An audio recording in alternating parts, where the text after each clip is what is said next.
போன வீடியோவில் முருங்கை செடியில் காயே வராது அப்படின்னு சொல்லியிருந்தேன். ஆனால் வந்து பூ வந்திருக்கு.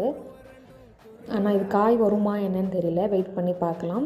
வந்தால் நான் உங்களுக்கு அப்டேட் பண்ணுறேன். அப்புறம் சாமந்தி செடியில் வந்து ஒரு பூ வந்து க்யூட்டாக வந்திருக்கு. சில மொட்டும் வந்திருக்கு.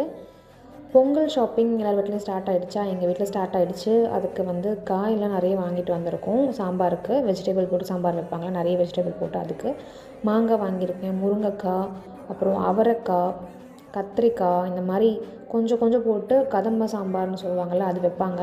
அதுக்கெல்லாம் கொஞ்சம் கொஞ்சம் கொஞ்சம் கொஞ்சம் காய் தான் வந்து வாங்கியிருக்கோம். அப்புறம் பாயாசம் வைக்கிறதுக்கு வந்து மிக்ஸ் வந்து வாங்கியிருக்கோம்.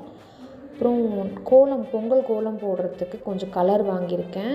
க்ரீன் கலர், கொஞ்சம் ப்ளூ, வயலட் அப்படின்னு சொல்லி வாங்கியிருக்கேன். ஃப்ரெஷ் பட்டாணி வாங்கியிருக்கோம். அப்புறம் வெண்டைக்காய் எல்லாமே பாருங்கள், ஒரு 2-3 தான் இருக்கும். ஏன்னா இது எல்லா வெஜிடபிள்ஸும் போடுறதுனால கொஞ்சம் தான் போடணும்.